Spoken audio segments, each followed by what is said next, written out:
నక్సలు విశ్వాసాలుండి urban ఏరియాలో తుపాకీ పట్టుకొని తిరిగేవాళ్ళు అర్బన్ నక్సల్స్. సరే, దాంట్లో కొంచెమే కాకుండా కొంత మీనింగ్ ఉంది. అంటే అర్బన్ ఏరియాలో ఆయుధాలు పట్టుకొని ఆ విశ్వాసాలతో తిరిగేవాళ్ళు, ఆయుధాలు చేతిలో లేకపోతే వాళ్ళు నక్సల్స్, అర్బన్ నక్సల్స్గా పోలీస్ డిపార్ట్మెంట్ వాళ్ళు. ఆ మాత్రం జ్ఞానం కూడా రాజకీయ పార్టీలకి లేకపోవడము, ముఖ్యంగా బీజేపీ లాంటి రాజకీయాలు లేదా ఆ విశ్వాసాలు ఉన్న వాళ్ళకి. అంటే ఎవరినైనా నక్సల్ అంటే హింసావాది, నక్సల్ అంటే చంపుతాడు అనేది ఏదైతే ఉందో, ఒక మావోయిస్ట్ పార్టీ నాయకుడు all India institute of medical సైన్స్లో వెంటిలేటర్ మీద ఉన్నారు. పోలీసులు జార్ఖండ్ నుంచి అరెస్ట్ చేసామని వచ్చారు. ఆయన వెంటిలేటర్ మీద ఉన్నాడు. సరే, మేము అప్పుడు హోమ్ మినిస్టరు షిండేని కలిసి ఆయన హోమ్ సెక్రటరీని కలవమన్నాడు. పిళ్ళే హోమ్ సెక్రటరీ దగ్గరికి వెళ్తే మేము 5-6 మంది వెళ్ళాము. పిళ్ళే చెప్పిన ఏంటంటే, నక్సల్స్కి రోజు ముగ్గురిని చంపి తప్పితే వాళ్ళు నిద్రపట్టదు, మినిమం 3. అయితే మీరు హోమ్ సెక్రటరీ, దేశానికి రోజు 3 మందిని చంపకపోతే వాళ్ళకి నిద్రపట్టదు, ఇది ఏం వాళ్ళు చంపడం ఇది అంటే ఇది ఎక్కడి నుంచి మీకు ఇన్ఫర్మేషన్ అంటే, నేను చెప్తున్నాను మీకు తెలియదు, నేను హోమ్ సెక్రటరీ చెప్తున్నాను. రోజు కొంతమంది తప్పితే వాళ్ళకి నిద్రపట్టదు అంటే ఇది మరి వాళ్ళు చస్తున్నారు కూడా కదా, ప్రాణాలు కదా. సరే, ఇది వాదన లేదైనా ఈ ముద్రలో వేయడము, ఈ అర్బన్ నక్సల్స్ అనడం అనేది ఒక భాగం. ఇప్పుడు జరిగే ఎస్ఐఆర్, ఈ అర్బన్ నక్సల్స్, వీటన్నిటికీ ఒక లింక్ ఉంది. అంటే సాంబశివరావు గారిని అర్బన్ నక్సల్ సార్ గోల్వాల్కర్ రాసిన రచనలో స్పష్టంగా ఈ దేశానికి 3 శత్రువులు: క్రిస్టియన్స్, ముస్లిమ్స్, కమ్యూనిస్ట్. అప్పటికి ఇంకా నక్సలైట్స్ లేదు 1930sకి. అప్పుడే కమ్యూనిస్ట్ పార్టీ ప్రారంభమైంది. అప్పటికే వాళ్ళు దేశద్రోహులు అనేటువంటిది డెఫినేషన్ ఇచ్చేశారు. కనుక వాళ్ళ నక్సలైట్ల, మావోయిస్ట్ల, సిపిఐ, సిపిఎం, ఎంఎల్ఏ, ఎస్యూసిఐ, వాళ్ళకి అవి అందరూ నక్సల్స్. వాళ్ళ దృష్టి కమ్యూనిస్టులు అంతా నక్సల్సే, లేదా నక్సల్స్ అంతా ఈ నిర్వచనాలు ఇవ్వడము సరే అదొక భాగం. అది రాజకీయము, రాజకీయంగా ఆ చర్చ జరగవలసింది. కానీ ఎన్నికల రాజకీయాలకు వచ్చేవరకు, ఎన్నికల రాజకీయాలు నక్సల్స్ దాంట్లో వాళ్ళకి విశ్వాసం లేదు, వాళ్ళు బైకాట్ చేయమన్నారు.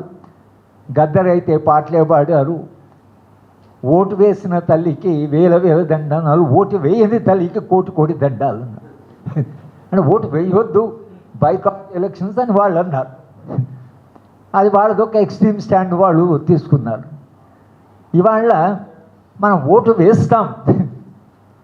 వేస్తాం, మాకు ఓటు హక్కు ఉందని సాధారణమైన ప్రజలకు కూడా ఓటు అంటే మన హక్కు అనేటువంటి ఒక చైతన్యం వచ్చిన దశలో, ఆ దశలో ఇవాళ మీకు ఓటు హక్కు ఉంటుందా లేదా అని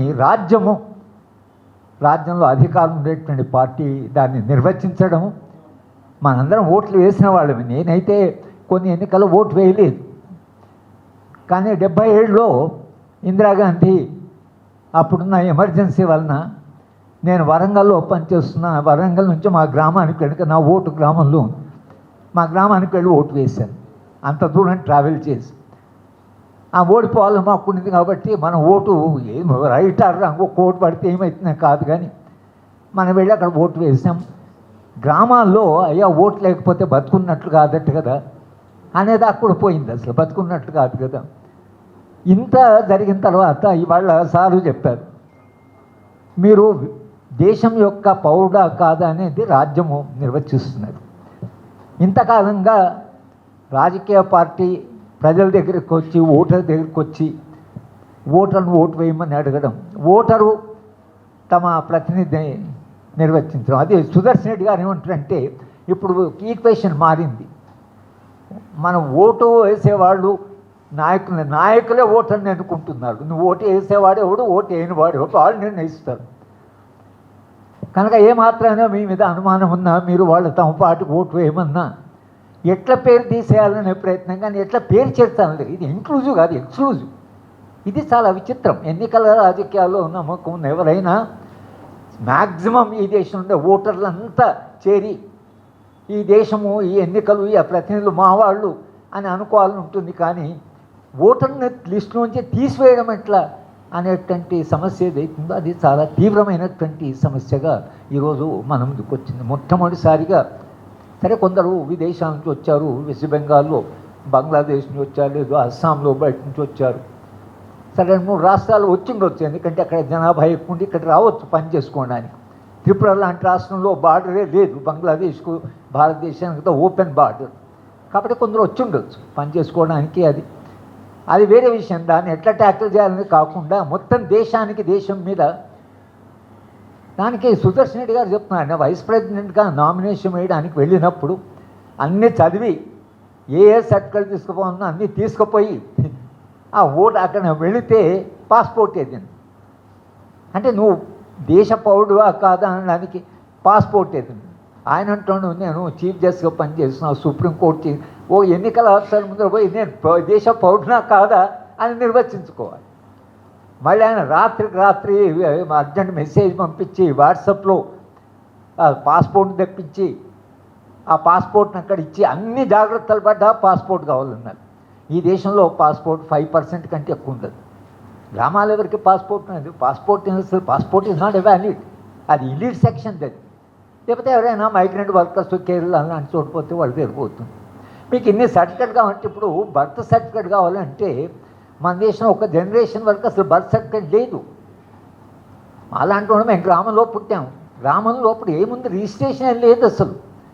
ఇవాళ మీ బర్త్ సర్టిఫికేట్, మీ పేరెంట్స్ బర్త్ సర్టిఫికేట్ ఎక్కడ తెలుసు, మా నాన్న అమ్మ బర్త్ సర్టిఫికేట్ ఇవ్వమని అంటే ఎక్కడి నుంచి తీసుకురావాలి, ఎవరు ఇవ్వాలి ఆ సర్టిఫికేట్, ఇచ్చేవాళ్ళు ఎవరు, అథెంటిసిటీ ఏమిటి అంటే ఈ ఎలిమినేషన్ ప్రాసెస్ ఏదైతుందో దీని మీద మనం రాజకీయ పార్టీలన్నీ ఇక్కడ తెలంగాణలో వాళ్ళు కలిశారు, దీని మీద చర్చిస్తున్నారు. కానీ సార్ నేను ఒక్కటి చెప్పడం ఏంటంటే, రిటర్నింగ్ ఆఫీసర్ ఎవరైతే ఉన్నారో మనం ఒక్క విషయం చాలా పవర్ఫుల్ మెసేజ్ ఒకటి ఏం పోవాలంటే, తెలంగాణలో ఏ మాత్రం ట్యాంపర్ చేసినా ఈ సమాజం అంగీకరించదు అనే మెసేజ్ పోవాలి. వెస్ట్ బెంగాల్లో మమతా ఆమె 15 ఏళ్ళు పరిపాలించడం వలన, అక్కడ ఉండేటువంటి అసంతృప్తి వలన, భిన్న కారణాల వలన వెస్ట్ బెంగాల్లో నిజానికి వాళ్ళకు ఉండే చైతన్యం, వెస్ట్ బెంగాల్కు ఉండే చరిత్ర, వెస్ట్ బెంగాల్లో రినేసాన్స్ మూమెంట్, ఇక్కడ ల్యాండ్ ఫార్మ్స్ అనే కమ్యూనిస్ట్ పార్టీ 30 ఏళ్ళు పరిపాలించిన ప్రాంతం అది. అటువంటి ఎన్లైటెండ్ ప్రాంతంలో కూడా ఇంత బహాటంగా జరిగింది అంటే మనం చాలా భయపడవలసిన అవసరం. మనం మీటింగ్లు పెట్టుకోండి కూడా ఏంటంటే మనం భయపడవలసిన అవసరం ఉంది, మనం చాలా జాగ్రత్తలు తీసుకోవాల్సిన అవసరం ఉంది. ఈ మొత్తంగా ఈ ప్రాసెస్ ఎందుకు వచ్చింది అని అనడంలో స్పష్టంగా రాష్ట్రీయ స్వయం సేవక భావజాలంలో మైనారిటీస్ అనేటువంటి వాళ్ళు అక్కడ ప్రారంభమైంది. మైనారిటీస్ అనే వాళ్ళకు డిఫరెంట్ చాయిస్,